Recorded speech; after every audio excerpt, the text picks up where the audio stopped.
Amen. Amen. Je ne te sens pas. Donne-moi un bon amen. Non, t'inquiète pas. Fais seulement l'effort. Donne un bon amen. Ça dit, donne un amen qui dérange la personne qui est à côté de toi. Au point, il se demande qu'est-ce qui se passe. Donne-moi un amen. Le genre d'amen qui va au-dessus de ta situation. Donne-moi un amen. Est-ce que quelqu'un peut faire du bruit maintenant? Est-ce que pendant que tu acclames, est-ce que tu peux assaisonner des cris de joie de façon à faire du bruit maintenant? Amen. Amen. Est-ce qu'on peut s'asseoir? Je vais rapidement courir derrière le temps pour nous permettre de rapidement prier. Mon intention, c'est que l'on prie. Amen. Tes yeux fermés, tes mains levées vers le ciel. Yeux fermés. Est-ce que je peux avoir un bon son au niveau du retour, s'il vous plaît? Tes yeux fermés, tes mains levées. Ça dit, même quand je dis ça, il y a ceux qui ne vont pas fermer les yeux. C'est la question que je me pose. Si même déjà dans l'ordre qui t'est donné, tu as du mal à appliquer, c'est ça là même après qu'on va parler, oh, c'est de toi dont on parle. On dit ferme. Ça montre même qu'à l'école, c'était difficile pour toi, pour les profs. Ferme les yeux. Celui que tu viens voir, on ne le voit pas. Et dis à Dieu, touche mon cœur. De façon que ce qui me sera donné ce matin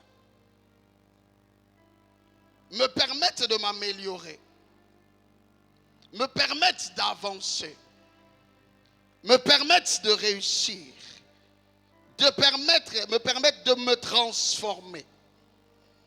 Est-ce que quelqu'un est en train de le dire? Les yeux fermés. Est-ce qu'il y a quelqu'un qui est en train de le dire? Les yeux fermés.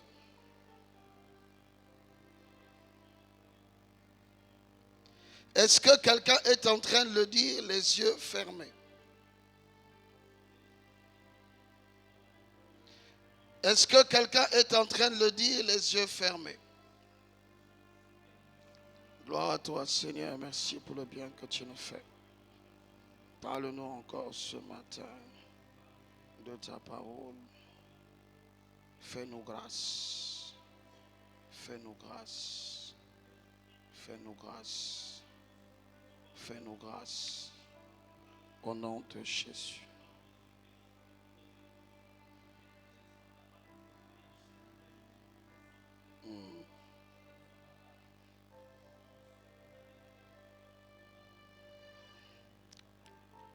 Amen. Amen. Est-ce qu'on peut acclamer une seconde fois pour la présence de Jésus et pour la disponibilité de ton cœur? Alléluia. Alors je ne peux commencer sans bénir la vie de notre Père en la personne de l'évangéliste Sonny Paka. Je ne peux commencer sans bénir sa vie et saluer cette opportunité qu'il m'accorde encore de me tenir ce matin devant toi pour te parler de la part de Dieu. Amen. Est-ce qu'on peut acclamer pour la vie de cet homme? Est-ce qu'on peut acclamer pour la vie de sa conjointe? Est-ce qu'on peut acclamer pour ses collaborateurs? Que certains sont parmi vous. Est-ce qu'on peut acclamer aussi pour toi qui es là? Car c'est grâce à toi que nous pouvons parler de Jésus. Amen. Alors rapidement, c'est de mon habitude. Vous allez souffrir pour ceux qui savent déjà. Ceux qui sont au fond, s'il vous plaît, comme d'habitude, venez devant. Tous qui sont au fond, venez devant, s'il vous plaît. Est-ce que s'il vous plaît?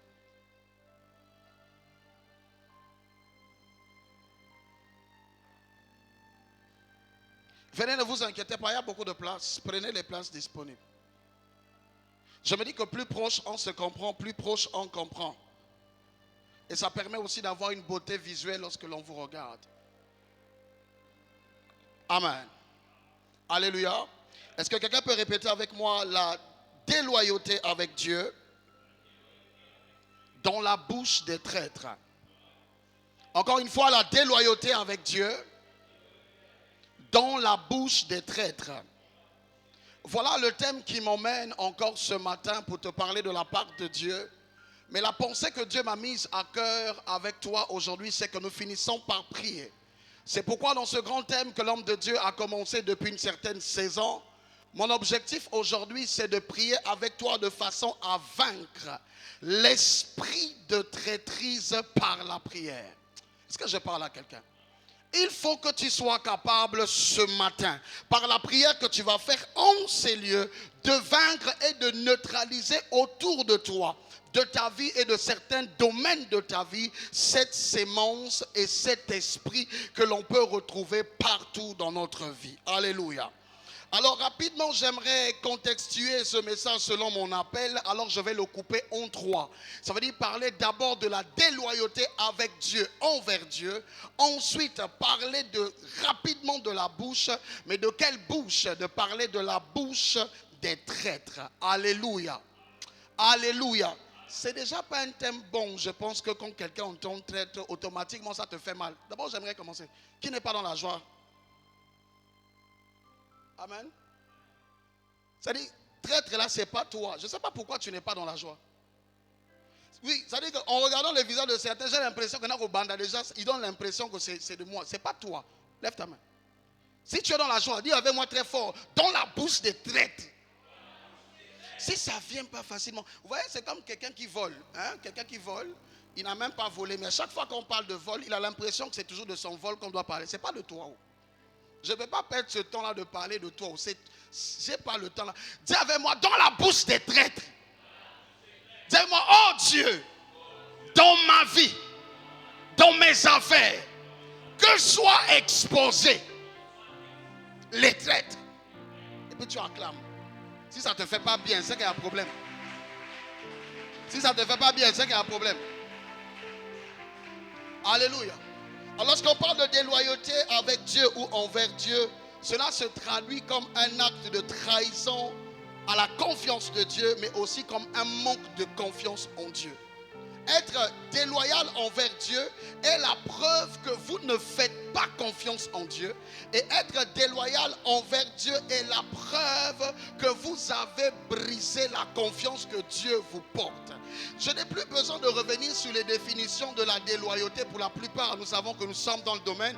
On sait tout simplement que quelqu'un qui est déloyal est celui qui a l'absence de la loyauté. Et nous ne reviendrons pas sur la loyauté qui est cette persuasion totale pour une cause ou une personne que l'on est capable de mettre au prix de sa propre vie. Alors, lorsque l'on devient plutôt déloyal envers Dieu, c'est une preuve suffisante que vous n'avez point confiance en Dieu. D'entrée, j'aimerais dire une chose. J'aimerais parler d'un homme qu'on appelle Job. Alléluia. Job était loyal envers Dieu au point où Dieu pouvait se vanter de lui. Quand je lisais ce passage, j'ai fini par me rendre compte que Dieu n'expose pas Job à Satan pour qu'il échoue. Dieu déjà n'est pas un partisan d'échec. Et lorsqu'il décide de converser avec Satan, comme le disent ces écritures-là, et qu'il décide de le permettre d'attaquer, d'éprouver, de rendre difficile la vie de Job, je me dis qu'à l'intérieur de lui, Dieu savait que celui-ci ne pouvait pas être tenté au-delà de ses forces. Et Dieu était sûr que Satan échouerait parce que Satan et Dieu étaient en défi sur la vie de Job. Ça veut dire qu'en quelque sorte, lorsque Dieu accepte que Satan l'éprouve, Dieu est sûr que Job défendra cette confiance que Dieu a mise en lui. Par cette confiance que Job lui-même avait mise en Dieu. Lorsque des fois Dieu permet que vous soyez éprouvés, ce n'est pas toujours signe que Dieu vous abandonne. Non, des fois c'est une façon pour Dieu de se rendre sûr de l'amour que vous prétendez avoir pour lui. Et lorsque Job finit par tenir, il finit par prouver alors sa loyauté. J'aimerais dire à quelqu'un, la loyauté est comme l'amour. Elle ne se dit pas seulement, elle se vit. Et comme elle se vit, elle doit se manifester. Et comme elle est manifestable, elle doit se remarquer. Alors comment être capable de remarquer votre loyauté ou votre déloyauté si l'épreuve ou la crise n'arrive pas pour l'éprouver? Lorsque quelqu'un devient déloyal envers Dieu, cette personne abandonne alors Dieu. Car les choix que nous faisons lors de notre déloyauté avec Dieu est une preuve d'abandon de notre foi. Puisse Dieu te rendre digne de la confiance qu'il te fait. Un jour, j'ai dit à quelqu'un qui me disait, on a tous confiance en Dieu. Mais est-ce que Dieu peut-il avoir confiance en nous? Souvent, lorsqu'on fait nos prières, on se rend compte, on le dit tout à l'heure, moi je n'ai que Jésus. Oh, c'est vrai, on n'a que Jésus, c'est ce que l'on dit. Et lorsqu'on arrive devant certaines épreuves, souvent par nos actes, notre façon de faire, on est incapable de donner vie à ce cantique que nous aimons tant. Puisse Dieu te rendre fort, puisse Dieu te rendre digne de sa confiance. Est-ce que quelqu'un pouvait acclamer avec moi le Seigneur? Un déloyal est quelqu'un qui ne respecte pas les principes. Il ne respecte pas les lois. Il ne respecte pas les règles. Vous voyez, dans toute amitié, dans toute relation, même avec Dieu. D'ailleurs là, nous parlons avec Dieu, ainsi qu'avec les hommes, même avec le leader, même avec son chef de département, même avec son chef au niveau de l'entreprise. Il y a des règles et des principes que chacun de nous devra suivre pour que ce que l'on a prévu se passe comme il se doit. Ainsi, vous verrez que dans chaque maison, comme dans chaque entreprise, comme dans chaque église, il y a des règles à suivre. Les personnes qui font preuve de déloyauté sont des personnes qui déjà par preuve, n'ayant pas épousé la vision, n'ont pas fini par comprendre les règles et s'en foutant des objectifs, pratiquent ce qu'ils veulent à leur temps et à leur guise. Est déloyal la personne qui fait ce qu'il veut quand il veut, alors qu'il y a des règles établies pour ce qu'il doit. Si ça ne passe pas, je redescends. Est-ce que je peux donner un exemple? On est déloyal envers Dieu. Lorsque Dieu nous donne des conditions, par exemple, pour nous tous qui sommes chrétiens, nous savons qu'en réalité, telle chose ou telle chose ne doit pas être faite. À chaque fois que nous faisons ces choses, nous brisons donc la loi de Dieu. À chaque fois que nous le faisons sans tenir compte de sa parole, nous devenons alors déloyal avec Dieu. Devenir déloyal envers Dieu ou traître envers Dieu, c'est lorsque vous n'êtes plus capable de pratiquer la parole de Dieu comme vous le connaissez. Une fois j'ai dit, c'est qu'à l'église, on a beaucoup plus de sachants que de pratiquants. Alors que ce que Dieu veut pour nous, c'est pas que nous connaissions beaucoup de choses, mais que nous pratiquons même le peu seulement de ce que nous semblons connaître. Mais malheureusement, vous verrez que les chrétiens sont souvent très loin de ce qu'ils savent dans leur pratique. Puisse Dieu t'aider à pratiquer ce que tu sais.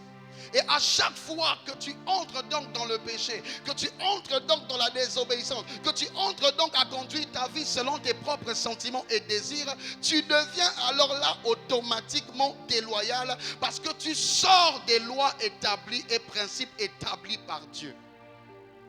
Et lorsque nous regardons la Bible de l'Ancien Testament au Nouveau Testament, je n'ai pas vu quelqu'un qui a marché avec Dieu de façon déloyale que Dieu a béni, que Dieu a élevé. Beaucoup de personnes se plaignent au point même de se demander, est-ce l'église qui n'est pas bonne? Est-ce celui qui me conduit qui n'est pas puissant? Pour que telle ou telle situation persiste encore.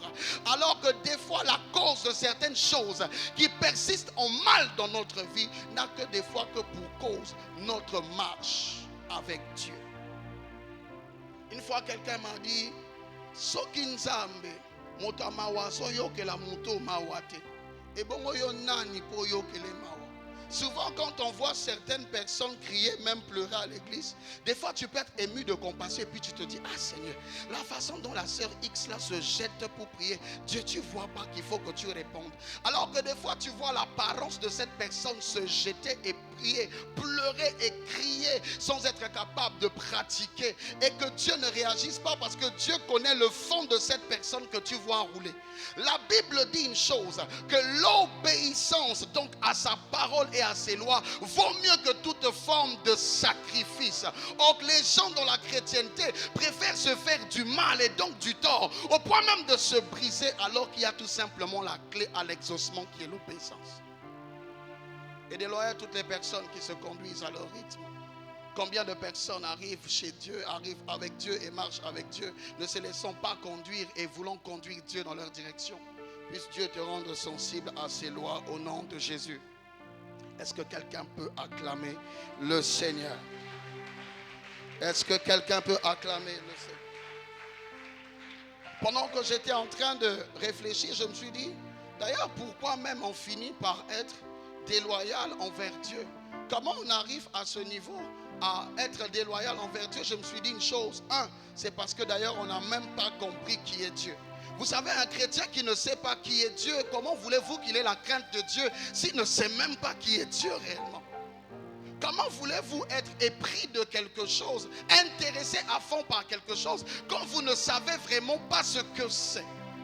Comment voulons-nous être loyaux et ne pas sombrer dans la déloyauté quand on ne connaît même pas quelle est notre identité et encore moins ce que Dieu attend de nous? Puisse Dieu te révéler ce qu'il attend de toi. Avec Dieu, j'ai compris une chose. Le problème, ce n'est pas de faire beaucoup, d'être partout ou de manifester plusieurs dons. C'est de faire le minimum que Dieu attend de toi. Est-ce que je parlais à quelqu'un?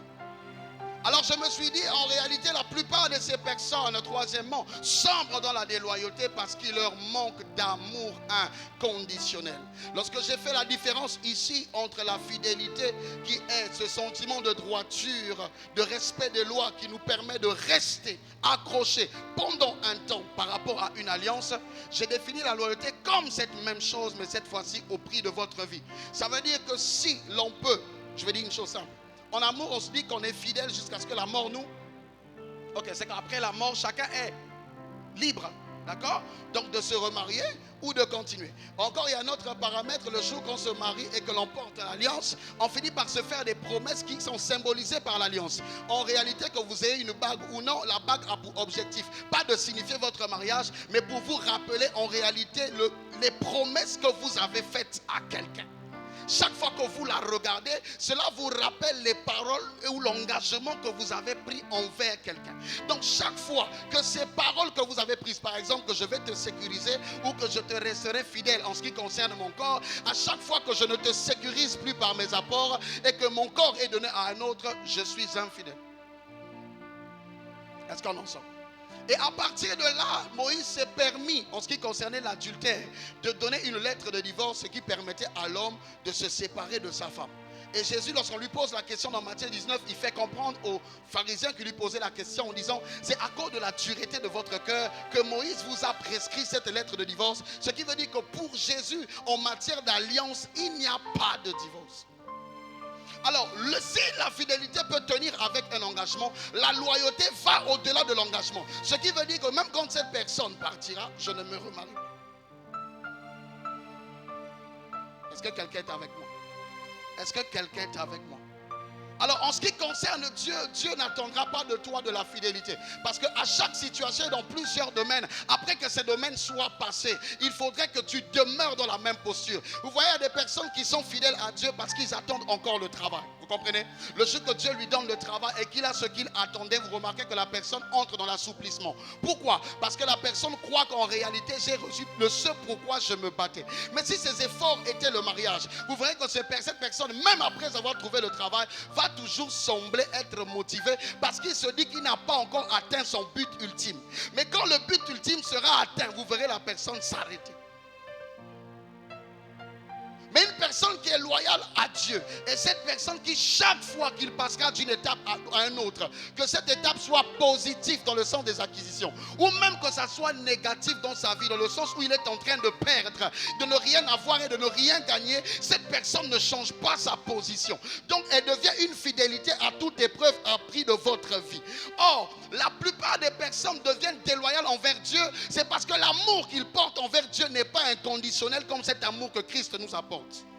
Vous êtes sûr que Jésus était quelqu'un, avec le nombre de fois que nous confessons le même péché, Jésus est aussi bête pour continuer à écouter? Quelqu'un n'a pas compris ce que je voulais dire. Je répète. Imaginez que Jésus c'était toi. Ça dit il y a longtemps tu devais me tuer. Et encore si Jésus c'était moi, ne vous inquiétez pas, il n'y aurait personne au culte aujourd'hui.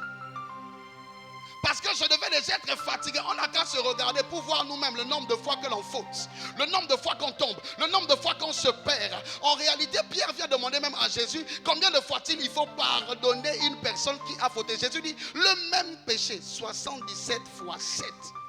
Une façon de te fatiguer avec la calculatrice pour te dire qu'il faut seulement continuer à le faire autant que tu vis.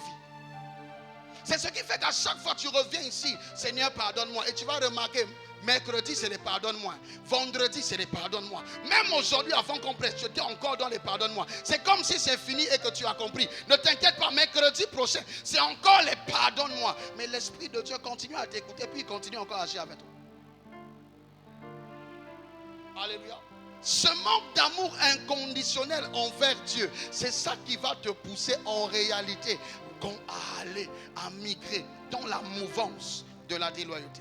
1 Corinthiens chapitre 13. J'aimerais que nous lisions ensemble. Nous lirons 3 passages et nous allons prier. Mon intention, c'est que nous prions. 1 Corinthiens chapitre 13. Que Dieu te fasse du bien. Dis à ton frère que Dieu te fasse du bien.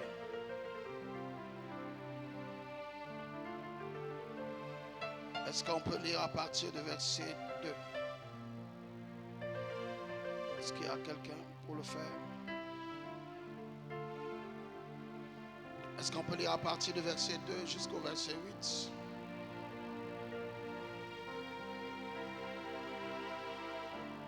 Est-ce qu'on peut lire? Je lis au nom de Jésus pour gagner du temps.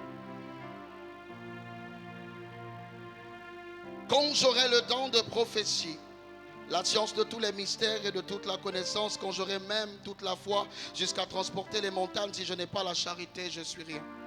Quand je distribuerai tous mes biens pour la nourriture des pauvres, quand je livrerai même mon corps pour être brûlé, si je n'ai pas de la charité, cela ne me sert à rien. La charité est patiente, elle est pleine de bonté. La charité n'est point envieuse. La charité ne se vante point, elle ne s'enfle point d'orgueil, elle ne fait rien de malhonnête, elle ne cherche point son intérêt, elle ne s'irrite point, elle ne soupçonne point le mal, elle ne se réjouit point de l'injustice, mais elle se réjouit de la vérité. Elle excuse tout, elle croit tout, elle espère tout, elle supporte tout. La charité ne périt jamais, les prophéties prendront fin, les langues cesseront, mais la connaissance disparaîtra. Parole du Seigneur. Est-ce qu'on peut acclamer Jésus? Est-ce qu'on peut acclamer Jésus? Ta façon d'acclamer mon bête. Alléluia. Ici, en réalité, l'on parle, le jour que j'ai travaillé ce message, j'ai parlé des 12 fils de la corde d'amour. En réalité, de quel amour dont je parlais de cet amour de Dieu. Ici, je ne parle pas de l'amour comme étant seulement une simple émotion, mais je parle de l'amour comme étant la nature de Dieu, car la Bible confesse que Dieu est amour. Et je parle de la nature, parle de l'amour plutôt, comme étant un caractère ou une ligne de conduite à être capable à pratiquer. Et lorsque nous lisons ceci, l'apôtre Paul veut nous montrer qu'il y a certaines choses que nous trouvons être importantes, comme la prophétie, que nous trouvons être importantes, comme les sciences et les mystères, et que nous trouvons être importants comme avoir de l'argent et même être capable d'en distribuer aux pauvres. Il dit toutes ces choses sont importantes, mais en réalité, si elles ne sont pas posées sur le fondement de l'amour, cela ne devient qu'une hypocrisie. Toute chose que je peux faire, bonne, si cela ou même mauvaise, mais qui n'est pas basée sur une sincérité de cœur, est une hypocrisie. Est-ce que je parle à quelqu'un? C'est pourquoi il dit, si je n'ai pas l'amour, je suis rien. Et voici ce qu'il dit en premier qui m'intéresse au verset 4. Il dit, la charité est patiente. Dis avec moi très fort, la charité est patiente. Alors voici comment j'ai appris des fois à méditer quand je suis à la maison. J'ai appris à méditer comme ceci. Le psaume 34, le verset 8 en témoin dit, l'ange de l'Éternel campe autour de ceux qui craignent Dieu. Ça veut dire qu'en réalité, l'ange de l'Éternel décampe autour de ceux qui ne craignent pas, tout simplement. Si en réalité la preuve de l'amour inconditionnel de Dieu en vous emmène à être patient, lorsque vous manifestez l'impatience, qui est le contraire de cette sémence que le Saint-Esprit doit porter en vous, alors là, j'aimerais juste vous annoncer comment cela, sans que vous ne vous rendez compte, le mouvement de la déloyauté, mais de façon inconsciente à votre niveau. D'ailleurs, la preuve, pourquoi les gens sont déloyaux envers Dieu, c'est parce que les gens manquent de confiance et manquent de patience envers Dieu. Vous savez, en réalité, si certaines personnes finissent par trahir la confiance de Dieu, finissent par aller chez les féticheurs, finissent par abandonner la foi, à la base, c'est parce que ces personnes ont attendu. Et leur niveau d'impatience a été dépassé. Et lorsqu'ils sont rentrés dans l'impatience, ce sentiment de ne point être capable d'attendre, ils ont abandonné. Vous ne lâcherez pas Dieu si vous continuez à être patient. Job a dit, mon Rédempteur est vivant et il se lèvera. Et comme il s'élèvera le dernier et que jusqu'à maintenant mon épreuve continue, ça veut dire que mon épreuve n'est pas encore à la fin, parce que ce qui me maintient à tenir debout, c'est parce que je sais qu'en dernier il doit se lever. Le fait d'être confiant que Dieu se lève en dernier va me pousser à persévérer. C'est pourquoi aussi difficile que peut être mon épreuve, jamais je ne vais abandonner, parce que je me dis que l'épreuve n'est pas encore terminée.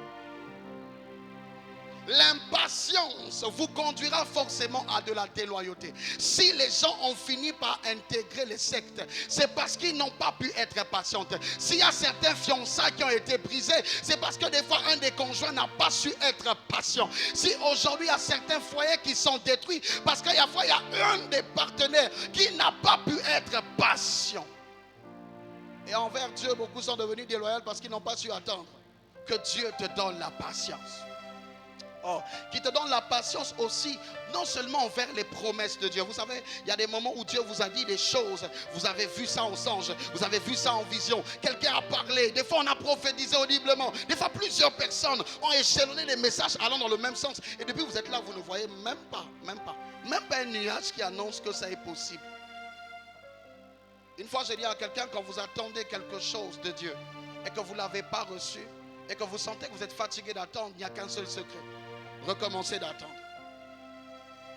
Pour ceux qui abandonnent, il n'y a pas de salut. Arrêtez de croire que parce que vous abandonnerez, que vous aurez le salut. Et l'abandon, c'est pour les lâches. Car il est facile de lâcher. Il est facile d'abandonner. Il est facile de détruire. Mais il est difficile de conserver. Il est difficile de bâtir. Puisse Dieu t'emmener à la dimension où tu es capable de patienter, de supporter et d'attendre. Plusieurs personnes sont entrées dans ça parce qu'ils n'ont pas pu attendre que la parole de Dieu se manifeste. Combien de personnes aujourd'hui ont brisé leur grâce parce qu'ils ont manqué de patience? L'impatience envers les autres, envers Dieu, même envers son pasteur si vous voulez, même envers votre conjoint, va vous emmener au murmure. Si les murmures de la bouche de certains peut être traduit comme de la traîtrise, et bien dites-vous, si quelqu'un atteint ce niveau, pour certains c'est parce qu'ils ont attendu des choses qu'ils n'ont peut-être pas vues, qu'ils n'ont peut-être pas reçues, auxquelles des fois ils sont fatigués d'attendre, et n'ayant pas cet amour inconditionnel qui les pousse à s'accrocher, ils finissent par. Il n'y a pas de plainte quand vous supportez quelque chose. Les gens commencent à se plaindre quand les choses dépassent. En réalité, quand les choses commencent à vous fatiguer, c'est un discours qui se passe à l'intérieur de vous-même. Et si vous voyez quelqu'un commence à arriver à le ressentir au niveau de sa bouche, c'est que ça a dépassé la dimension de son intérieur. Est-ce que je parle à quelqu'un? Acclame avec moi le Seigneur. Acclame avec moi le Seigneur. Il dit encore une chose, c'est que la charité est pleine de bonté. Je pense que lorsque j'ai suivi un message en ligne du berger Popol, il parlait de 2 fils qu'il fallait nouer à son cou. Il parlait de la bonté et de la fidélité. D'ailleurs, c'est quoi la bonté? La bonté est se vouloir et se faire, ce sentiment qui vous pousse à vouloir et à faire du bien à celui qui ne le mérite pas. Être bon est différent d'être gentil. Être gentil et être aimable. Mais être bon, c'est avoir assez de force pour faire du bien à quelqu'un qui ne le mérite pas. Dans la question de loyauté, on ne renvoie pas le bien parce qu'on m'a fait le bien. Je renvoie le bien même quand on me fait du mal, au point où le bien devient une obligation pour moi. Je ne deviendrai pas mauvais parce que autour de moi les personnes sont mauvaises. Je ne vais pas changer ma façon de voir les choses parce qu'un tel ou un tel m'a frustré et m'a déçu. Voilà pourquoi il y a certaines personnes qui ne peuvent pas aller de l'avant tellement ils ont été blessés par 2, 3, 4 personnes. Ils croient que toutes les personnes se baladent avec les couteaux intimes pour les blesser. Et cela t'empêche même à la longue d'avoir de la confiance à nouveau. L'amour inconditionnel de Dieu te rendra bon envers Dieu. J'aimerais dire ici ce que j'ai dit dernièrement. Ruth a continué à suivre Naomi même quand ce qui les liait était fini. Même quand l'intérêt, il n'y en avait plus. Parce qu'elle n'avait plus rien elle-même. Se désavouant, elle a continué à soutenir quelqu'un qui n'avait plus rien à offrir. Élisée a eu le manteau, c'est vrai. Mais combien de fois Élie lui a dit de rentrer? Pourtant c'était un ordre, rentre. Mais il a pu dépasser cet ordre qui lui dit rentre, parce qu'il sait que rentrer n'est pas favorable pour lui. Viendra des fois des moments où tu as l'impression que tout ce qui est autour de toi te dit abandonne. Mais il faudrait que tu sois fixé vers ce que tu as à atteindre, afin que la voix intérieure te dise continue. Et même quand il demande la double portion, Élie lui dit, c'est une chose là impossible que tu demandes. Et lui donne une raison incertaine pour dire, voyons voir si ça va arriver. Ce n'était pas une prophétie tangible comme la plupart en Baselac. Il s'est quand même accroché dans l'incertitude du prophète. Il s'est dit, même s'il a parlé et que je n'ai pas vraiment saisi et qu'il n'est pas sûr de ce qu'il va donner, mais peu importe, j'irai au bout de mon engagement. La bonté te poussera à aller au bout de ton engagement. Même quand le leader qui te conduit ne le mérite pas. Même quand tu penses qu'en réalité ce qu'il fait n'est pas ça. Mais le fait que tu sois loyal, tu continueras. Pour nous qui sommes fans du Real depuis, on sait même que l'équipe ne marche pas. Mais on va aller où? À chaque fois que tu veux changer le maillot au quartier, les amis sont sensibles. Ils savent déjà que chez vous, c'est à la Madrid. Donc, quand ça marche pour nous, gloire à Dieu. Ça ne marche pas, tu choisis les ruelles pour sortir. Mais Madrid toujours. Acclame avec moi le Seigneur, je parle à quelqu'un. Oh, que Dieu mette ça en ton cœur. Alléluia. Parce que déjà, elle va t'emmener à non seulement épouser cette cause, mais être capable de la communiquer. Et si beaucoup de personnes sont déloyales envers Dieu, c'est parce qu'ils ont manqué de bonté. Combien de prières on a fait? Seigneur, donne-moi. Et des fois, tu as l'impression que Dieu donne à l'autre. Il y a des moments comme ça, tu pries, tu vois que ce que tu demandes arrive à quelqu'un qui n'a pas demandé. Et c'est là où tu dis, le système du ciel, est-ce qu'il fonctionne toujours bien ou il y a un problème au niveau de machine de livraison avec les anges? Hein? Un tel n'a pas demandé. Tu sens même que déjà lui là, des fois il a l'argent. Bon, c'est encore à lui qu'il y a encore une porte qui s'ouvre. Moi depuis là, je n'ai pas l'argent. C'est-à-dire même pour que le Père vienne chez moi, ça ne vient pas.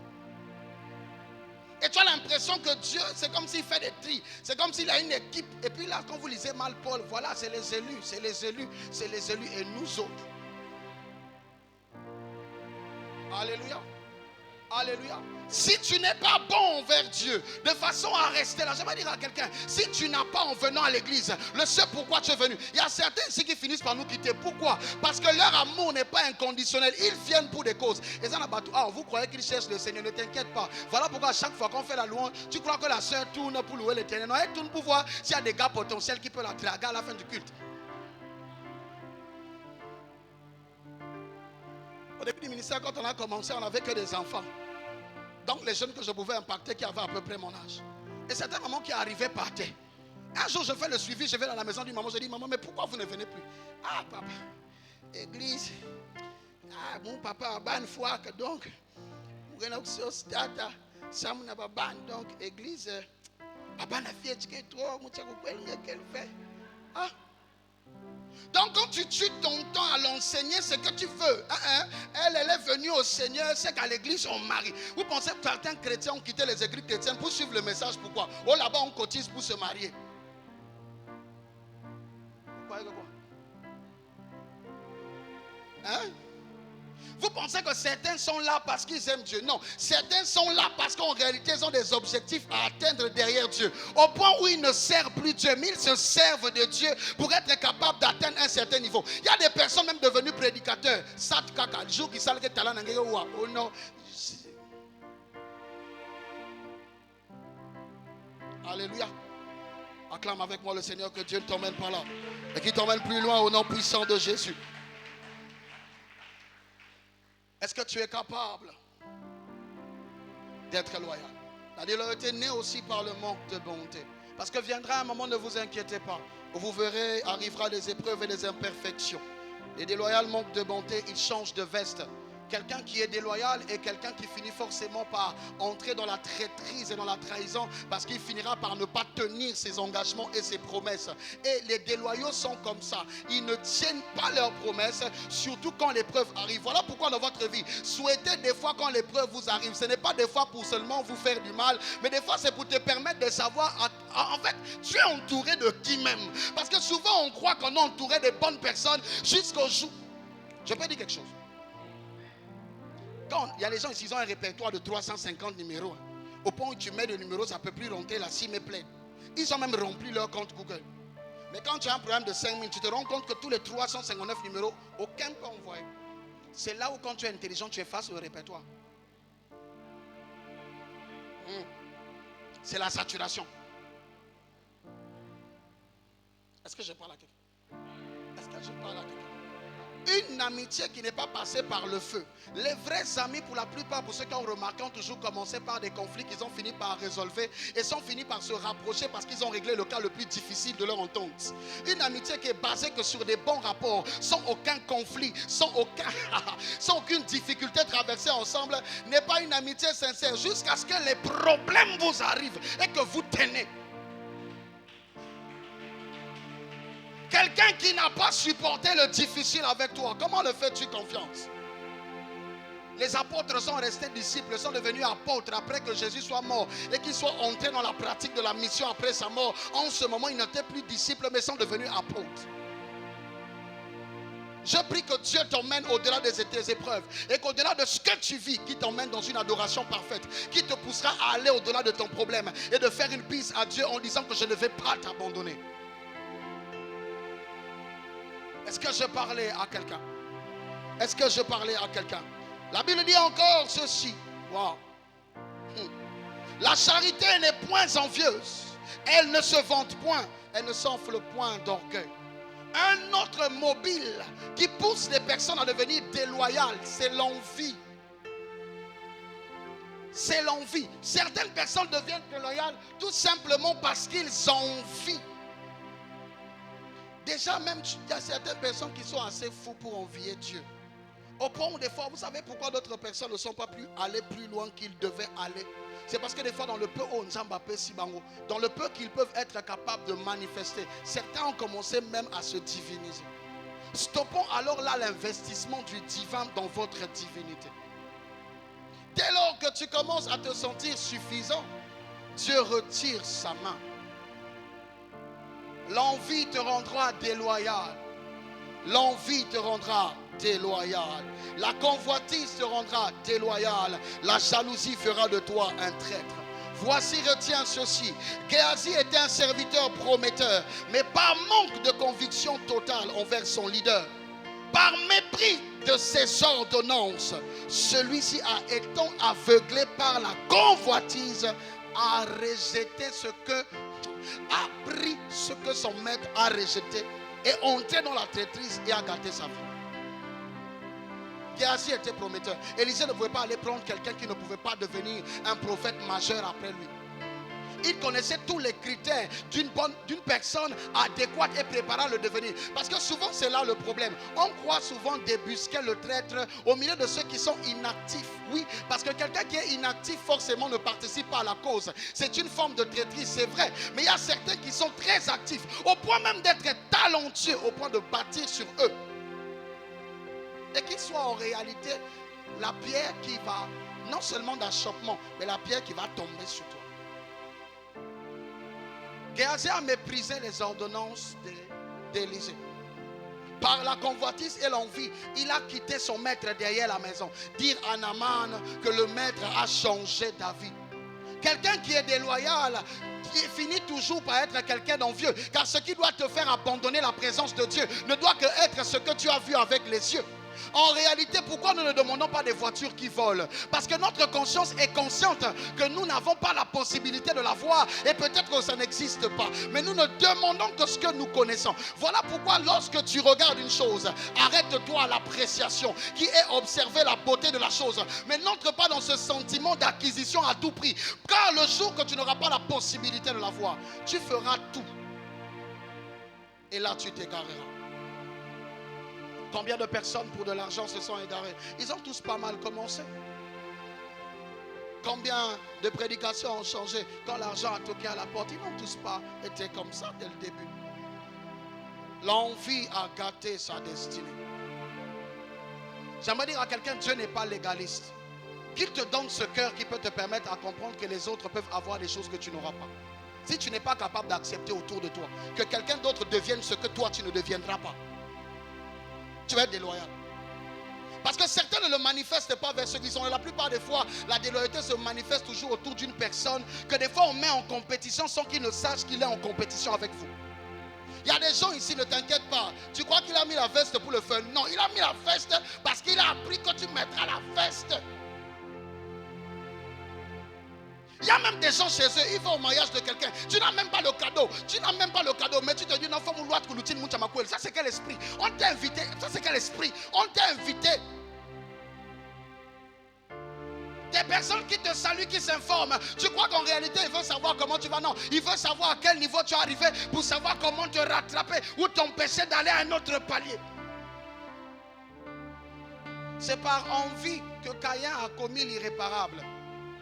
Tout simplement parce qu'il voulait aussi que sa fumée monte. J'aimerais dire à un déloyal et à un traître, tout à l'heure, ne vous inquiétez pas, ce n'est pas de toi je parle. Il est en train de passer. Et puis, avant qu'il dépasse la voiture noire, là, je parle. Donc, à toi qui passe là, je dis ceci. Ce n'est pas parce que tu tues Abel que tu sauras comment la fumée monte. Tuer Abel ne fait pas de toi un Abel. Tuer Abel ne fait que de toi Caïn le maudit.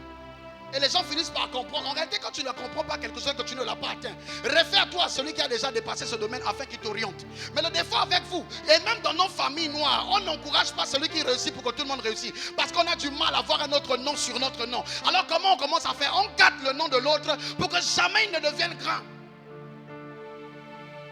C'est pourquoi quand tu commences à réussir même à l'école, tu vas passer. L'autre il a fait que redoubler. Fais attention, scanne d'abord son intérieur. De peur qu'il t'empêche d'avancer dans le but que tu l'attends là où tu es arrivé. Alors acclame avec moi le Seigneur, je parle à quelqu'un.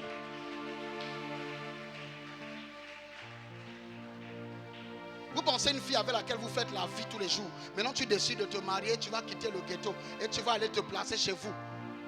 Et à chaque fois tu vois les remarques, c'est toujours tu n'as pas le temps. Bon, après, c'est chaque fois que tu as un conflit chez toi à la maison, c'est elle qui te conseille. Bon, elle va te conseiller quoi? Elle-même dans un domaine qu'elle n'a pas percé. Tu veux quel conseil qu'elle te donne? Et même encore là, c'est quand toi tu viens demander conseil, quand tu pars et dis encore à l'autre qui est resté anti-mariage comme elle. Pour dire, vous allez dans la bête, maman, on va me demander un. Vous n'avez pas ça qui s'aille, qui est mon cas ou quoi? Et là, tu reviens, tu crois que tu prendrais un autre conseil. Voici, tu prends un conseil qui va te permettre d'être à la porte. Ainsi, quand vous êtes à la porte, l'ami a son ami que le mariage lui a ravi. Fais attention. Acclame avec moi le Seigneur. J'ai parlé à quelqu'un qui devait comprendre de quoi il s'agissait. Que Dieu te sépare de l'envie. L'envie est un complexe d'infériorité. Lorsque ce complexe devient supérieur, il vous emmène à l'orgueil. Et l'orgueil vous pousse à croire que vous pouvez faire vous-même sans Dieu ce que la vie doit vous donner. C'est là où Dieu vous abandonne parce qu'il vous considère déloyal. La Bible dit clairement qu'il résiste aux orgueilleux et qu'il faisait grâce aux humbles. Le fait de commencer à devenir orgueilleux, même pour des choses tangibles et logiques, pousse à l'Éternel de voir en vous un déloyal, car l'orgueil vous poussera à la ruine. Est-ce que quelqu'un m'entend?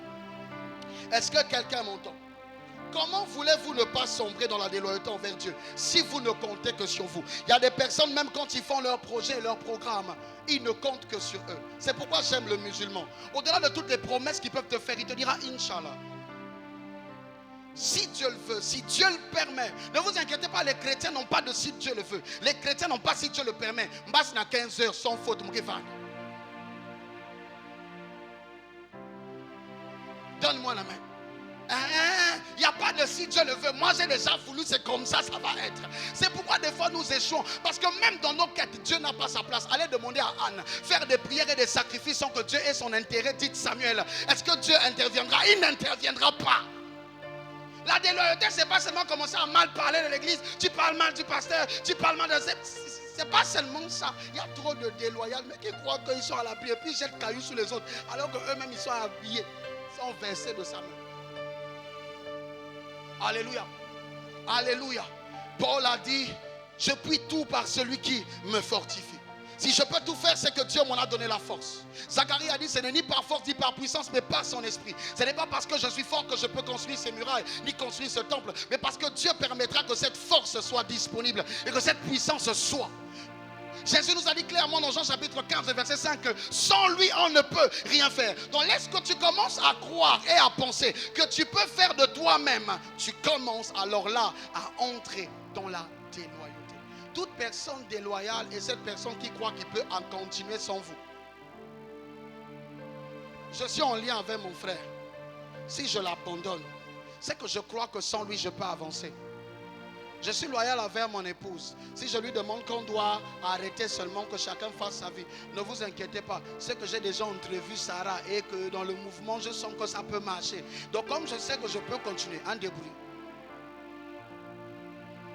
Quand tu sais que tu n'as entrevu personne, même quand tu es frustré, tu vas nulle part. C'est là où femme sort valise, elle t'intimide, et puis elle dort devant le portail. Elle dit, qu'est-ce que tu fais? Mais pourquoi tu ne sors pas? Oh, acclame avec moi le Seigneur, je parle à quelqu'un. Est-ce que je parle à quelqu'un? Parce que tu te vois nulle part d'autre que là. Puisse Dieu t'emmener à compter sur lui au nom de Jésus. Puisse Dieu t'emmener à compter sur lui au nom de Jésus. Aucune personne déloyale ne peut réussir avec Dieu. Dans cette même déloyauté avec Dieu, on dit une autre chose que j'aime bien ici. Il dit encore, la charité ne se vante point, elle est point enflée d'orgueil. Elle ne fait rien de malhonnête. Elle ne cherche point son intérêt. Elle ne s'irrite point. Elle ne soupçonne point le mal. Est-ce qu'on peut acclamer le Seigneur pour la partie là? Dis à ton frère, elle ne fait rien de malhonnête. Dis-lui, ne fais rien de malhonnête. Regarde-lui. Dis-lui, frère. Si c'est un frère, tu dis frère. C'est une soeur, tu dis soeur. Dis-lui, ne fais rien de malhonnête. Dis-lui, ne fais rien de malhonnête. Et acclame pour qu'il voie que tu acclames et que tu as compris. Quelqu'un de malhonnête est quelqu'un qui enfreint les règles de la probité. Ça veut dire, c'est quelqu'un qui brise la pudeur et la morale. Tout simplement, quelqu'un de malhonnête, c'est quelqu'un qui n'est pas vrai. Quelqu'un qui n'est pas vrai là, c'est quelqu'un qui est hypocrite. Ça veut dire qu'il dissimule ses vraies intentions et ses vraies capacités. Il vous donne l'impression d'être naïf et faible. Plus vous faites confiance à sa faiblesse, plus il vous fait du mal, plus que vous ne le pensez. Car en réalité, même le féticheur qui croit être puissant, dans ma langue du village, on dit qu'il est surpris que par la probabilité de son ignorance. Hein? Est-ce que je parle à quelqu'un? Et souvent, même quand on entre dans la quête des traîtres, dans la quête des déloyaux, même autour de nous, bizarrement, on a du mal des fois à faire le vrai choix et à facilement les discerner parce qu'on les confond souvent à ses amis qui sont francs avec nous. Parce que quand quelqu'un est franc avec vous, c'est qu'il n'est toujours pas d'accord avec vous, au point des fois de vous vexer, de façon à vous aider à comprendre ce qu'il veut que vous compreniez et que vous allez ensemble. Mais quand il vous faut par exemple commencer à scanner vos traîtres et vos déloyaux, vous tombez des fois sur ces personnes parce que dernièrement il t'a fait une remarque et tu t'accroches alors des fois même à te dire que celui qui te dit toujours oui oui comme un agent du PCT là, en réalité c'est lui ton ami même.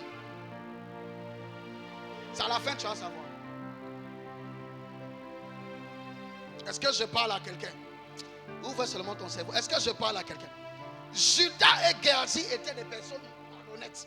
Ils n'étaient pas vrais. Parce que tout le temps qu'ils ont passé au pied, Géasi a passé au pied d'Élisée. Élisée l'a fait confiance, mais il a trahi sa confiance. Judas, vous pensez que Jésus ne le faisait pas confiance? On ne donne pas la caisse à n'importe qui. Là, pour les affaires d'argent, ne vous inquiétez pas, même la chrétienté peut virer, on enlève et puis on s'explique. On a vu ça, on a vu ça. Moi j'ai vu ça, j'ai vu quelqu'un enlever la veste pour dire le panier si on doit recompter depuis le mois de janvier. Alléluia. Alléluia. Alléluia. Nous on a vu ça. Mais tu verras qu'à Judas on a donné la caisse. C'est parce que Jésus se rendait compte d'un certain niveau de confiance qui lui était accordé. Et quand vous regardez ces personnes qui finissent des fois par l'être, ce sont des personnes pour lesquelles Dieu s'est investi. Ceux qui abandonnent souvent Dieu là, ce qui va faire mal même à Dieu, c'est que c'est des personnes sur lesquelles il s'est investi. Voilà pourquoi plus que tu montes avec Dieu, plus que tu montes en mystère, plus que tu montes en onction avec Dieu, fais attention car c'est souvent dans la montée que la vraie chute est la plus terrible secret. C'est pourquoi quand les âmes de l'église pêchent, les péchés sont abordables. Mais quand les serviteurs de Dieu pêchent, même toi-même ça te dépasse le cerveau. Puisse Dieu te maintenir. Est-ce que je parlais à quelqu'un? Dans l'honnêteté envers Dieu, dans l'honnêteté envers les autres, que Dieu te permette d'être vrai. Quelqu'un qui est malhonnête est quelqu'un qui recherche toujours son intérêt. Si Judas a vendu Jésus, c'est à cause de son propre intérêt. D'abord pour une histoire de parfum, un parfum que tu n'as même pas acheté, que quelqu'un offre, mais pour ça tu médites. Parce que pour lui, il se dit que les pieds de Jésus avaient moins de valeur que l'argent qu'on pouvait y tirer. Ça veut dire que pour lui, l'argent passait au-delà de Jésus. Quelqu'un qui va te trahir est quelqu'un qui fait passer la cause et la chose au-delà de toi. Est-ce que je parle à quelqu'un? Pour Géasi, c'était la même chose. Il s'est dit que l'onction, quand Élisée dit qu'il ne prendra pas cet argent, c'est une façon d'enseigner Naaman que la guérison est une faveur de Dieu. Elle n'est pas reçue au prix de l'argent. Il faut qu'il rentre avec chez lui, qu'il se rende compte que Dieu fait grâce à qui il veut. Et Géasi s'est dit non, l'onction doit être monnaie.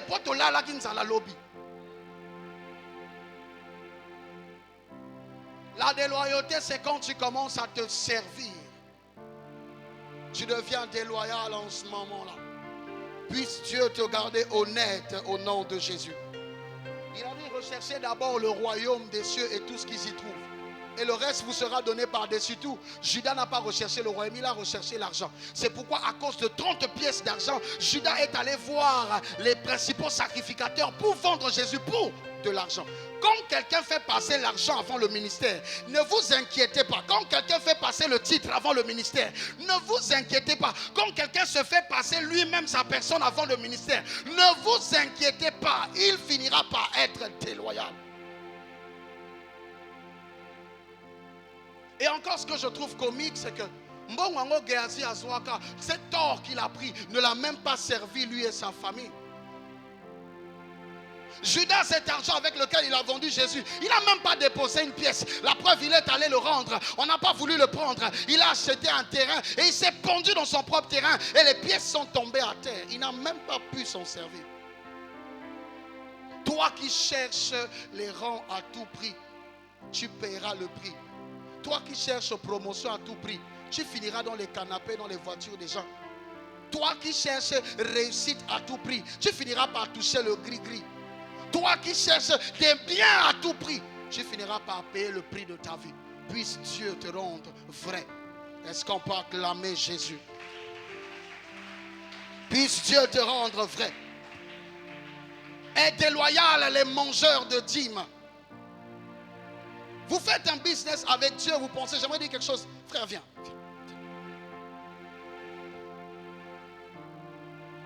Bon, si je dis donne ton salaire, ils vont ouvrir les yeux. Invente un salaire.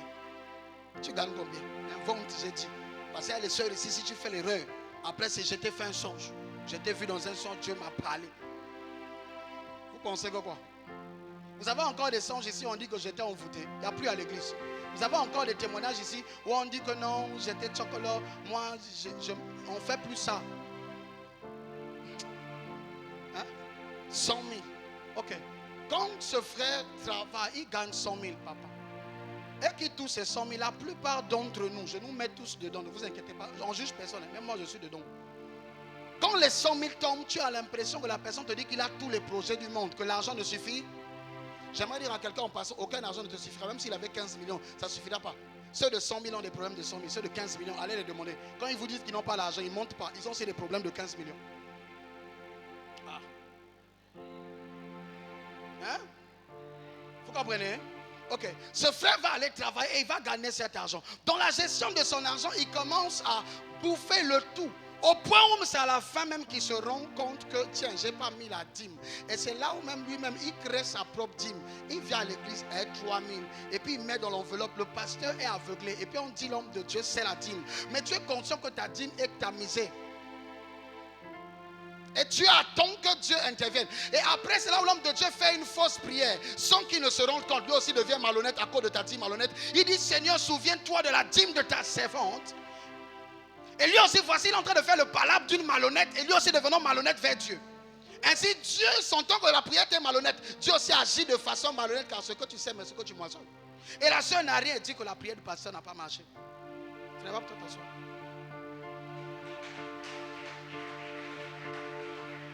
Hein? Quand on n'a pas, Seigneur, aide-moi. Mais quand on a, on oublie celui qui nous a aidés. Même quand tu travailles, l'intelligence, on casse ta tête, on ne verra pas les cours que tu as appris. Ça veut dire que c'est abstrait. Et tout ce qui est abstrait est donné par Dieu. Le réflexe, l'intelligence ainsi que la sagesse. La force même dans le monde. Écoutez, c'est quand vous êtes malade que vous vous rendez compte que même se lever comme ça est un témoignage. Et que Dieu t'emmène, tu vas au boulot et tu reviens. Et il n'y a pas d'accident et tu reviens. Et puis après tu gagnes et tu reviens. Maintenant quand tu as ce que vous avez travaillé ensemble. Oh Seigneur, donne la promotion arrive. Et à peine elle arrive, tu as oublié prémisse. J'ai trop de problèmes. Les mangeurs de dîmes sont des déloyaux. C'est des personnes qui ont ensemble pour la coupe ensemble. Alléluia. Que Dieu te rende honnête au nom de Jésus. Et déloyal envers Dieu. Quelqu'un qui n'évangélise pas. Déjà un traître, c'est celui qui œuvre pour la trahison. Mais c'est celui aussi qui ne fait rien pour que vous alliez de l'avant. Lorsque tu cesses de courir vers les intérêts de Dieu, c'est que tu ne luttes plus pour Dieu. Et quand tu ne luttes plus pour Dieu, c'est que tu luttes pour toi ou tu luttes pour le démon. Voilà comment ton inactivité peut être une preuve de loyauté. Car dis-moi, si tu n'es pas à ton poste, qui jouera à ce poste? Demandez aux équipes qui jouent de moins quelle est la difficulté de subir la pression de l'équipe adverse. Et demain on va perdre. La Bible, clairement Dieu le mettra sur ta tête, parce que ça sera à cause de toi qu'on aura échoué. Puisse Dieu te rendre honnête et sensible. Est-ce qu'on peut acclamer le Seigneur? Est-ce qu'on peut acclamer le Seigneur? Est-ce qu'on peut acclamer le Seigneur? Es-tu honnête avec Dieu? Es-tu honnête envers Dieu? Es-tu honnête envers son serviteur? Es-tu honnête envers ton engagement? Est-ce que ton sourire, tes dires sont-ils vrais? Ou c'est apparent et que l'intérieur, on est le contraire? Tant que vous pratiquerez ces choses envers Dieu, jamais Dieu ne vous bénira par ici. Le pasteur n'est pas maître, il est intendant. Et maître Dieu qui voit toutes choses. Et comme rien n'est caché sous sa face, ainsi vous pourrez longtemps prier et nous vous soutenir, mais sans que rien ne se passe dans votre vie, car c'est Dieu qui fait parvenir. Puisse Dieu te rendre loyal envers lui. Est-ce que je parlais à quelqu'un? Matthieu chapitre 26, le verset 14 à 25. Je ne le lirai pas. Vous lirez à la maison. Matthieu 26, 14, 25. Dis avec moi, familiarité prophétique. Dis familiarité prophétique. Dans ce passage, vous lirez comment Jésus dit clairement, il parle de traîtrise et il parle à ses apôtres. Vous verrez clairement, même d'ailleurs la réponse de Judas qui redemande encore à Jésus, est-ce que c'est moi le traître? Allez lire à la maison. La seule chose que j'ai compris ici, c'est la bêtise de Judas. Dis avec moi la bêtise de Judas. Dis tout traître manque d'intelligence. Dis manque d'intelligence. Pourquoi j'aimerais le dire? Maman, Judas savait au moins que Jésus était puissant. Il voyait de nombreux miracles que Jésus faisait. Judas ainsi que les pierres ainsi que les autres savaient que Jésus avait le discernement des esprits. N'est-ce pas? Il savait qu'il avait le discernement des pensées. Au point à chaque fois, même quand il était avec les pharisiens, il contredisait leurs pensées par des proverbes parce qu'il savait le piège que chacun le tendait dans les questions. Maintenant, tu vis avec quelqu'un de comme ça. Mais tu le trahis quand même. À quoi Judas pensait quand il allait vendre Jésus? Hein? Un gars qui peut savoir la boule avec laquelle le pharisien est venu. Un gars qui ressuscite les morts. Tu as vu, pas on t'a dit. Un gars qui fait voir des aveugles de naissance. On t'a vu, on ne t'a pas dit. Mais tu le trahis quand même. Quelle naïveté. Il pensait à quoi? Géasi pensait à quoi quand il était en train de contourner Élisée pour aller prendre? La preuve en est, quand il est revenu, il a caché l'or et puis il voulait rentrer comme s'il n'a rien fait. Parce que la technique des traîtres, c'est qu'après t'avoir vendu, ils rentrent toujours comme s'ils n'ont rien fait. Vous pensez que le voleur dort dehors? Il rentrait chez lui pour briser les pistes après t'avoir volé. Alléluia. Et c'est quand il arrive qu'Élisée lui dit, que faisais-tu?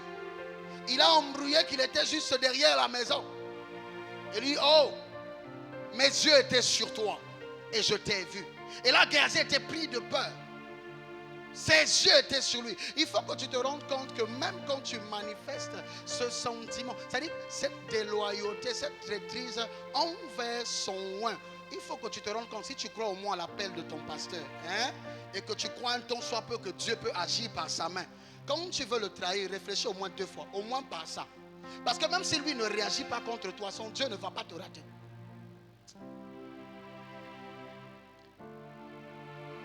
C'est comme si je parle à ce fils, je parle de sa vie. Ça nous arrive plusieurs fois. Et puis après, lui se dit qu'il peut me mentir. S'il me ment et que je rentre dans son mensonge, mon Dieu ne pouvant être menti le saura. C'est pourquoi des fois vous remarquez, papa, vous priez pour quelqu'un, Dieu agit. Vous priez pour un autre, Dieu n'agit pas. Arrêtez de douter de votre puissance. Ou des fois ça a baissé ou le démon a augmenté. Non, c'est des fois que ces personnes qui vous demandent ce service, ça ne croient pas en vous. Donc le fait que vous croyez qu'il croit en vous sans que vous ne le saviez, votre Dieu le sachant, n'agit pas au travers de vous pour lui faire du bien, de peur d'entêter sa traîtrise. C'est là où vous priez, mais il n'y a rien qui se passe. C'est pourquoi Pierre pouvait toucher Jésus n'importe comment ce jour-là. Mais le fait qu'il ne croit pas que le vêtement peut sortir quelque chose, rien ne se passera jusqu'à ce qu'une femme qui croit que le vêtement sort l'onction arrive pour que le vêtement opère.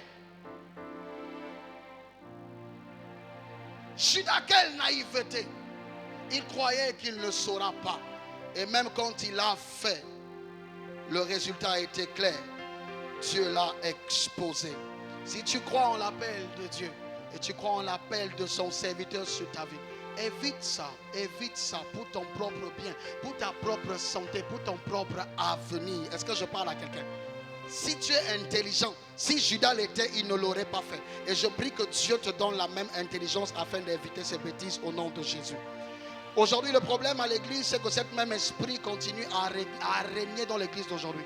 Vous allez remarquer que la plupart des plus grands dégâts qui sont commis à l'église, la plupart des grands mouvements de rébellion à l'église, bizarrement, ne sont que commis par les fils du prophète.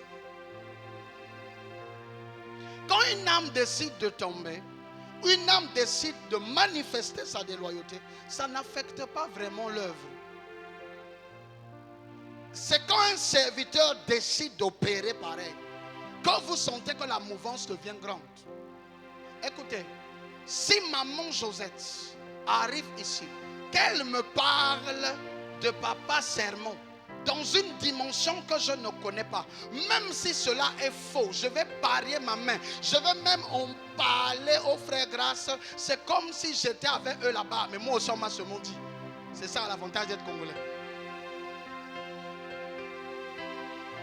Parce que le Congolais peut prendre une information dans le bus, mais quand il te parle, c'est comme s'il était là quand la personne tombait. Comment veux-tu que je ne puisse pas croire? Parce que je me dis que c'est quelqu'un de proche qui, au-delà d'être individuel au départ, est devenu fusionnel avec lui de façon à avoir des accès particuliers. C'est ça l'avantage du traître. C'est quelqu'un qui hier est lié avec vous parce qu'il est dans une alliance qui vous rend fusionnel et qu'il décide de se déconnecter avec une base d'information de vous nécessaire, capitale et importante. Quand celui-ci décide de colporter le faux sur vous, il est difficile que quelqu'un dise non. Puisse Dieu te donner un bon entourage. Et puisse par le feu de la prière, Dieu exposer les vipères de ton entourage. Et la tristesse aujourd'hui, c'est de savoir que souvent, ces grands mouvements qui déséquilibrent l'église se passent encore par souvent ceux qui sont censés maintenir l'église. Et c'est là où ça cause un grand trou. Que Dieu te rende loyal envers lui. Et qu'il te rende loyal envers sa vision. Acclame avec moi le Seigneur. Acclame avec moi le Seigneur.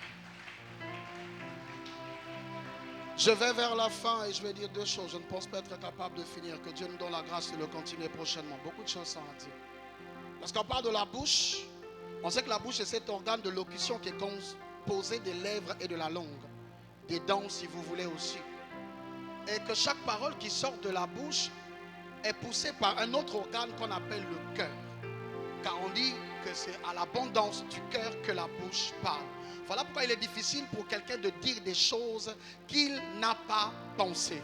Le seul moment où cela est possible, c'est quand vous êtes sous l'influence d'un esprit. Oui, il y a des personnes qui sont traîtres, mais c'est seulement parce qu'ils sont possédés ou ont ouvert une porte aux démons. Lorsque vous prierez pour eux, ils reviendront à la normale parce que ce n'est pas eux qui agissent, c'est le démon qui agit. Lorsque nous prêchons, il arrive à un moment que nous disons plusieurs choses que nous n'avons pas conçues. Parce que l'Esprit de Dieu profite de parler au travers de notre bouche afin de toucher vos cœurs. Ainsi, quand nous rentrons, nous nous réécoutons, nous nous disons, oh, comment j'ai dit ça et à quel moment j'ai dit ceci. Parce qu'en réalité, en regardant les notes, il n'y a aucune phrase similaire.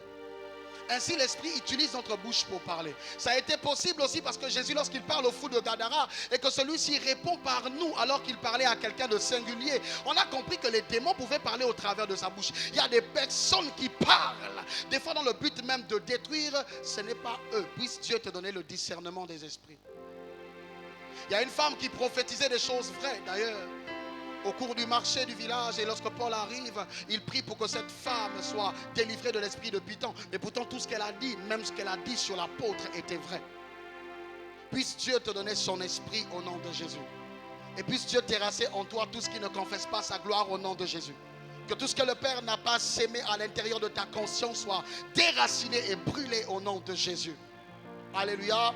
Alors je ne peux pas parler de la bouche du traître longtemps, parce que la bouche du traître est la zone d'expression de ce que le traître a conçu dans son cœur.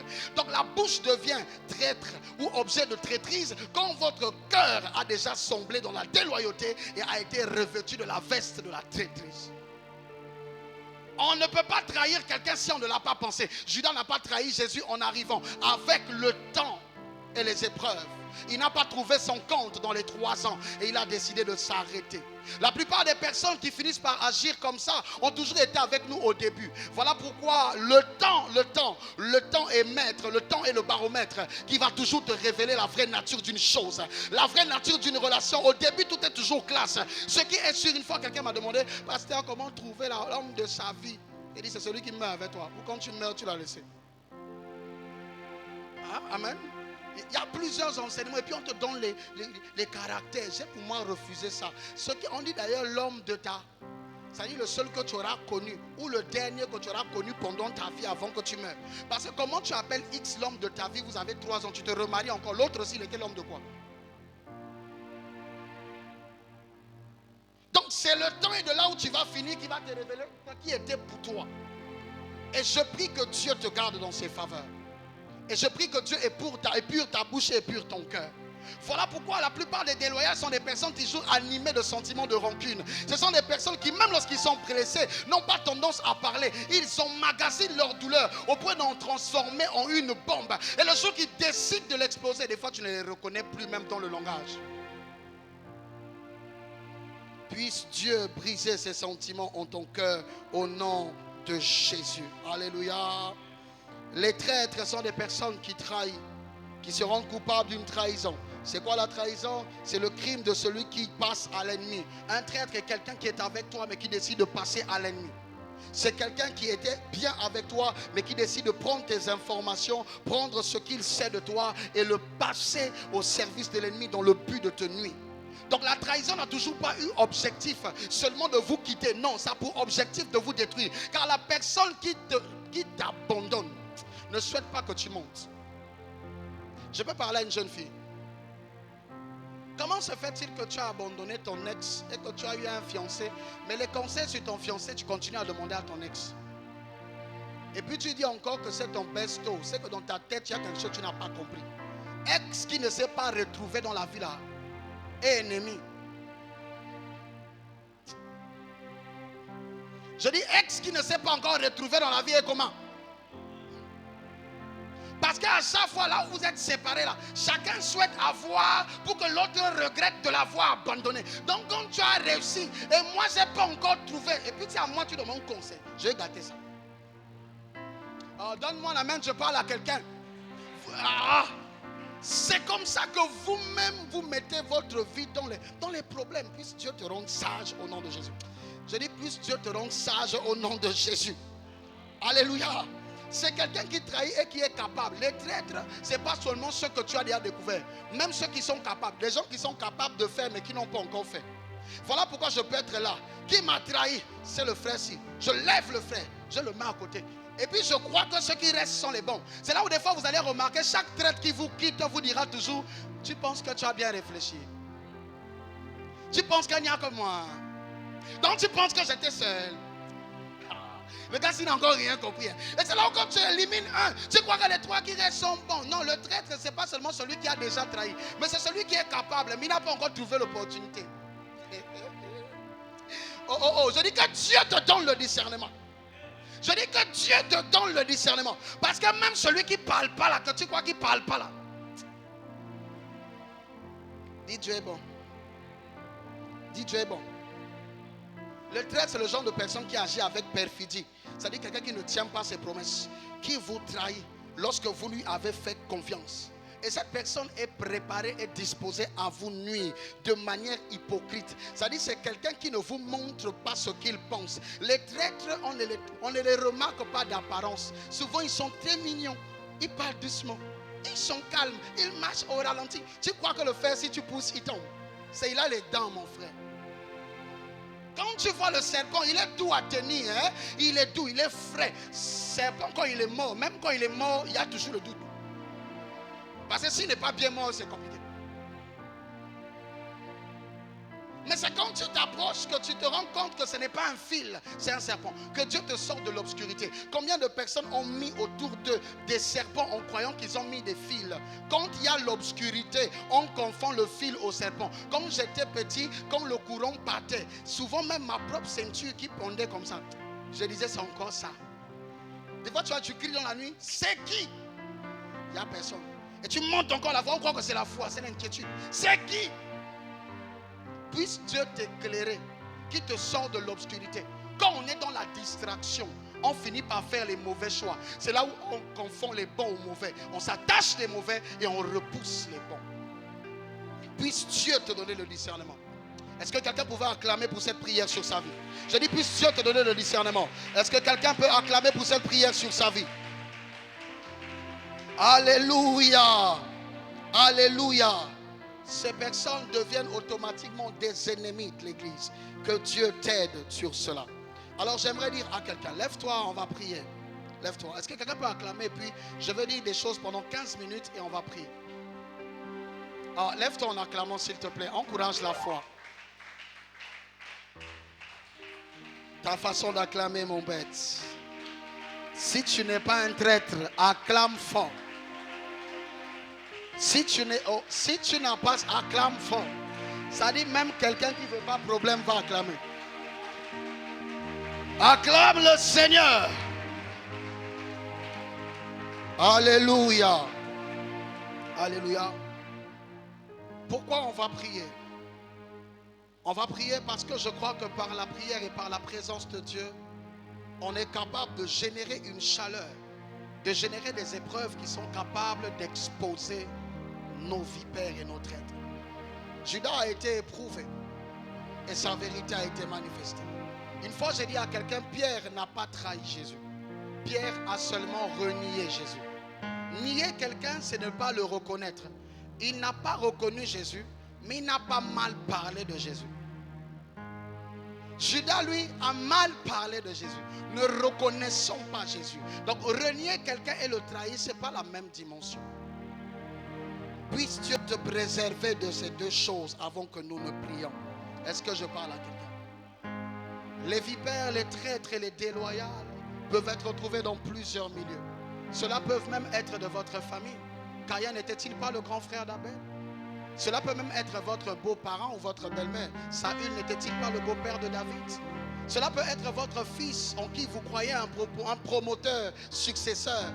Géasi ne l'était-il pas pour Élisée? Voilà pourquoi je souhaite que Dieu te donne les yeux, de façon à voir autour de toi. Car certains ont même pour traître leur propre mari, leur propre femme, leurs propres enfants. Puisse Dieu te protéger de ces choses au nom de Jésus-Christ. Et puisse Dieu t'enseigner à qui aller ta confiance. C'est pourquoi pour cela j'aimerais te dire, sois strict. Dans tes amitiés, sois strict. Sois un homme et une femme de principe. Et des principes auxquels tu dois veiller que ceux qui entrent dans ton cercle puissent être capables de pratiquer. Car si quelqu'un n'a pas de principes et de valeurs, c'est qu'il est capable de tout accepter. Et quelqu'un qui est capable de tout accepter est capable de tout prendre pour te vendre. Sois sélectif, car même en choisissant ceux qui doivent l'accompagner, Jésus a été sélectif jusqu'à choisir même son propre traître. Sois sélectif. Si moi dans mon choix, je ne choisirais pas mon traître, c'est parce que Jésus était suicidaire. Moi, je ne suis pas suicidaire. Dans ma sélection, je ne prendrai pas un Judas. Est-ce que je parlais à quelqu'un? Et que Dieu te donne le discernement, car les vrais sont rares. Et je crois que Dieu te fera grâce au nom de Jésus-Christ. Est-ce que quelqu'un peut élever sa voix et prier en disant à Dieu, donne-moi le discernement afin que je sois capable de localiser autour de moi tout sentiment de déloyauté. Élève ta voix et prie au nom de Jésus. Élève ta voix et prie au nom de Jésus.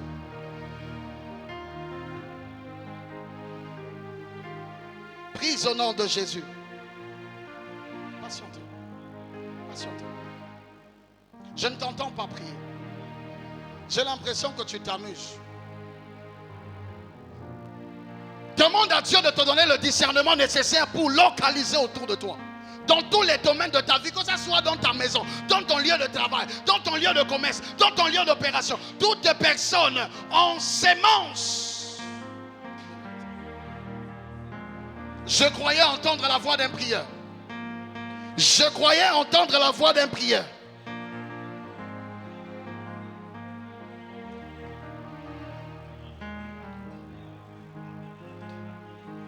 Je croyais entendre un prieur.